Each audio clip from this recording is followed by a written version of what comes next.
All right, guys, we're going to be doing a doubly down video today. They did come up with the ability Awakenings while I was recording the video for the Summoner reroll, the Summon reroll banner for supports and the Breakers, I think is what they're calling it. So this is going to be the Awakened Warriors batch of February 27th. I'm going to go over this real quick. It's really just Jecht and Tifa, but as well as Olives getting latent, so I'm kind of interested in this. Hopefully Tifa's good, dude. You know, it'd be pretty cool to get some action with Tifa in Final Fantasy VII finally. Also, we know that our girl Shelly Monster is the biggest Tifa Final Fantasy VII Zack Cloud fan in the world, so maybe we can get some use out of this character. Maybe she pulls some strings for that's not how that works, but hopefully we'll see right here. Thank you guys once again. Leave me a comment down below right now if you think these enhancements are going to be good or bad. I want to see good or bad. All right, or I want to see if you have faith or no faith, and it's going to help out. The algorithm is going to let us know how you're feeling about this right now. Look at Jecht swirl. He's like a ghost. He's got swirly blue ghosts around him. But thank you guys once again for doing that, for coming and being a part of the channel here. And thank you guys once again, as always, supporting me on Patreon as well as YouTube channel members. Hopefully you guys are enjoying those perks, and hopefully we can get voting for Patreon supported content pretty time soon here. So pretty time soon. Yeah, it's 3:35 in the morning. All right, let's go down here. Let's look at Tifa. So 7th Heaven, Awakening +2. The mod is going to a 24.25 multiplier, and it's going to boost Final Heaven's mod by 14.0. They write them in percentages. You just decimal over 2. Boom, gone. So, and it changes the timing of hit. So they're going to be changing the chaining frame family, it looks like here.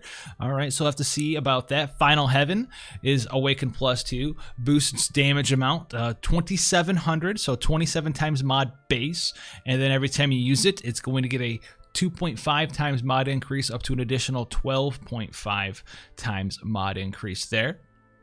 So on your 5th cast of this, you'll be at capped stacks, which is going to make it a 39.5 mod, and then you're going to get the Final Heaven increase from the 7th Heaven skill, which is going to put it up to, wow, 39, 49, 50, 53.5 multiplier. That before, if she has any passive sword as well, that's pretty strong. 53.5 mod. That is that's pretty crazy. Hopefully they give her like true dual wield mastery or something too. I think she only has dual cast, so if she has like a 53 mod, you know, Yoon's pretty good right now.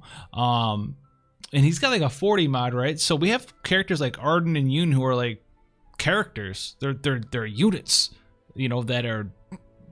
Arden's pretty new, and Yoon just got his enhancements. He's a time-limited unit. This is Tifa coming out of 2016 with like a 53 mod. That's pretty powerful. MP plus 20% is going to Dual Blade Mastery. Okay, she's going to get a 6 times mod chaining cap, which is going to solidify her as a 6 times mod true dual wield unit. So that's going to be pretty powerful as well. Now, Two-Fisted Fighter here. Oh, Awakening +2. She's going to 100% unconditional attack, 50% MP, 50% true dual wield, and 5% MP refresh. Okay, and then Dolphin Blow +2 is going to be a 20 times mod with a 120% water imperil. Then we have Battle Cry +2 here, boost defense and spirit by 60%, HP by 50%, and she's going to be paralysis, confusion, disease, and stone immune there. So that's going to help out too, actually. It's going to help her survive. That's pretty powerful, considering that it was like poison and blind or something before. Now it's 60% more defense and spirit and 50% more HP than before. So that's pretty powerful. And she's gonna be immune to stone and confusion and paralysis, which was the big 3. Those are the big 3 when looking at making your characters immune to certain status ailments, because those are the ones that consume your turn. So pretty cool there. Overdrive Boost turns into effect here at +2. Okay, so 4 at level 1. So +2 Boost turns into effect for gradual HP and MP restoration, and limit burst gauge increase to 5 turns.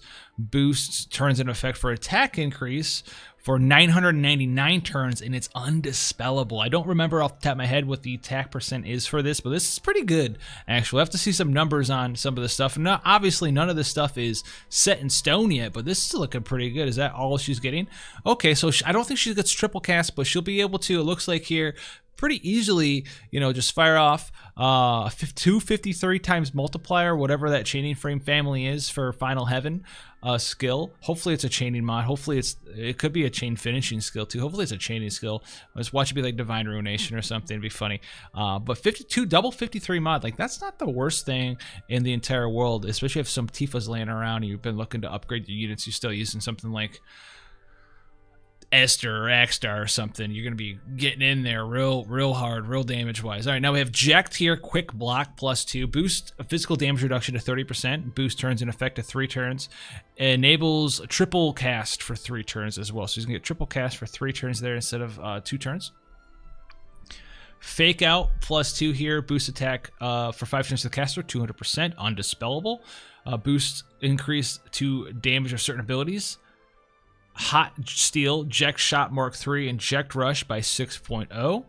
Undispelled, but doesn't list turns here either.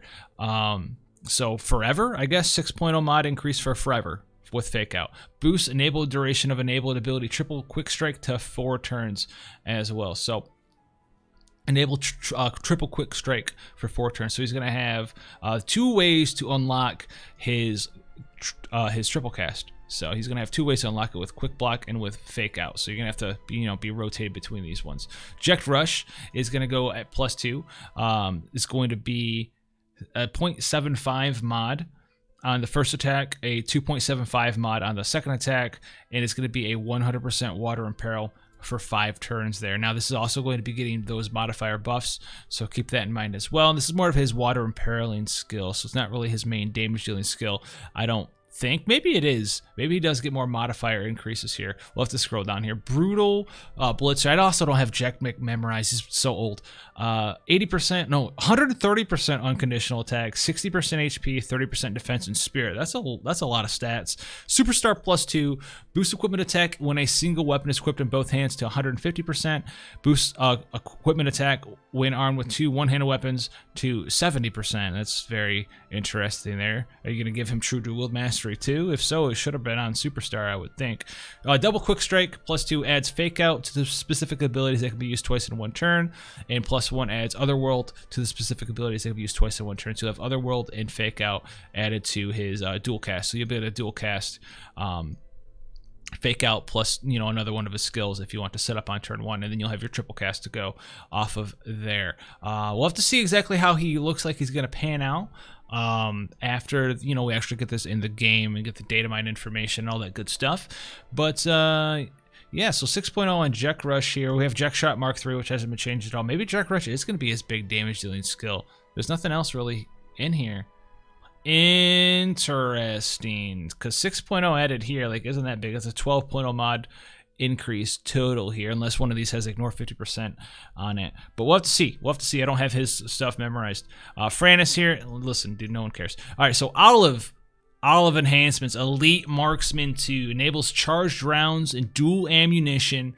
So those are 2 new skills. Boost damage of certain abilities and boost equipment attack by 150% when a single weapon is equipped in both hands. Not a single-handed weapon, when a single weapon. So that's 150% true double hands. So she gets 2 new skills, bonus multipliers, and 150% TDH. All right, so charge rounds, boost attack, and adds lightning element to own physical attacks. Okay, because I think she has like a fire imbue right now, so she got a lightning imbue. Dual ammunition enables specific abilities to be used twice in 1 turn. Activate 1 time each regardless of equipment condition, so she can dual cast. Very good, very good. Boosts multiplier amount to True Shot, Flash Grenade, Grape Shot, Napalm Grenade, and Maiming Shot. I was reading Napalm Grenade and Maiming Shot at the same time and came up with Napalming Shot? I don't know. And Immolation Blast by 25. Immolation Blast getting a 25 times multiplier increase. Okay. Anti-armor ammunition here. Oh, she's got 3. Well, anti-armor ammunition, 1 use every 5 turns, boosts physical damage against machine monsters by 50% for all allies, and damages certain abilities for the caster as well. It boosts True Shot and Empowering Shot by a 15 times mod, and Shattering Shot and Immolation Blast by a 40 times multiplier. Hold on, I'm going to look up Shattering Shot right now. Listen, I didn't really care about Jecht. FFBE Wiki, Olive. Shattering Shot, if Shattering Shot has ignore defense on it, we are in the home stretch here, my friend. What is Shattering Shot? Shattering Shot. Oh my god, Shattering Shot. I knew it. It has ignore 50% defense on it. Oh no, no it doesn't. I lied. That's Scrape Shot. It has 50% defense break. I lied to you guys. I feel really bad now. I feel really bad. Like really bad. Yeah, it's a 2 times mod. So Shattering Shot goes to a 42 times multiplier. Dang it. I thought we had something. True Shot has ignore 50% defense on it though. Does True Shot? True Shot gets a 5 times mod increase. And True Shot gets a 15 times. So it gets a 20 times mod increase there. So True Shot goes up to like a 40 something times mod increase there, which is, you know, fine, I guess. It's like fine. It's like fine. It's like 47 times. It's like fine. All right. What is Immolation Blast? So is this the one where she sacrifices herself? Immolation Blast. It is. It's the one where she sacrifices herself. No, it's not. Oh yeah, it does. Yeah, she sacrifices herself in Shattering Shot. Okay, so Shattering Shot 40 times mod increase, and then Immolation Blast. So she's gonna have a big time. Okie dokie, like 80 times mod and Immolation Blast. Nothing super crazy there. Sorry. Now we have Nitroglycerin 2. One use every 3 turns, reduces fire and lightning resistance by 100% for all enemies, boosts limit burst damage to the caster by 200%, and fills the limit burst gauge by 3,000 for the caster, so 30 to the caster to fill up her limit burst, and automatically revive the caster 1 time. So you can use that and fire off your LB, and then probably fire off Immolation Blast. Is this going to save Olive? I don't think this is going to save Olive, because Immolation Blast, they really put all that work into Immolation Blast. They gave her dual cast, and then Immolation Blast like kills you when you cast it, and it's a specific abilities. So I don't even know if they're gonna allow you to cast something into Immolation Blast. If they allow you to cast like Shattering Shot in a Immolation Blast at the same time, you know, then maybe you can do some good stuff there. I just really wish they gave True Shot a 40 times mod increase, because you know that'd be like an 84.8 mod. That'd be pretty good. Dual cast 2. Olive would be back actually if you could dual cast 2 84 times mod. Kapuya, you know, that'd be. Why can't we do that? Why can't we have nice things like that? So I'm a little underwhelmed. We'll have to see once again, as always, how she's gonna pan out when she gets added to the game. See how all this stuff works, what you can dual cast, yada yada yada. See if all this stuff pans out the way that it looks like it's panning out here. True Shot does get a 15 times mod increase here, and I think that's it, right? Oh, in a 5, so it's a 20 times mod increase, and True Shot plus 2 is a whopping 3.5 mod right now. So, hey, what do you know? What do you know? It's gonna be. I mean, you could like hit it for 80 a turn, but we have characters who are like beyond that. I don't think I'm too excited for that. So that's gonna be this good stuff here for all of our good people. I'm kind of interested in Tifa the most. Tifa, I mean, Tifa looks like she'd be pretty easy to use. Throw some weapons on her, you know, put Tiger Fangs on her or something, and just start dual casting 50 something times multipliers. Is she gonna be like the best DPS in the game? No, but she sounds like she's gonna be actually pretty competitive for a DPS. If you want to use her in a trial, she's gonna be doing a bunch of damage with the way that this looks like it's panning out here. So you know, you're gonna use like 7th Heaven, and then you're just gonna be spamming out Final Heaven. As long as hold on before everyone is in the comments, you know, be like, dude, the Final Heaven's a 1-hit skill, it's terrible. Final Heaven is Divine Ruination, 7-hit skill, and 7th Heaven is her cooldown skill that is Divine Ruination, but it says it's changing the timing of hits. Why would they change 7th Heaven's timing of hits, but not Final Heaven? And 7th Heaven you use on turn 3, and it's a 3-turn cooldown, so which isn't that bad, because you're gonna be able to, you'll Final Heaven, build it up a couple of times, and then you'll 7th Heaven into Final Heaven and start smacking things around 54 times multipliers, 2 times a turn. That's pretty strong. I can get behind that. Pretty easy to use character. Just Final Heaven a bunch, 7th Heaven, get in there, do damage, all that fun stuff. Hit them with the Dolphin Blow, all that good big damage. So I'm looking forward to Tifa. She seems like she'll be pretty cool. And if you guys enjoy this, let me know what that like. Hit them with the comments. Let me know. Go back down there and re-edit your yays, your nays, your faiths, your no faiths. All right, your goomies, your scoomies, your Square Enix. Well, how dare you do this to Olive? How dare you do this to Olive? Where's the Olive rework at? She needs a rework. All right. Thank you guys so much for the support. Thank you guys once again for Patreon. Thank you guys once again for supporting me via the YouTube channel memberships as well. And until then, guys, I'll see you in the next one. Take care, guys.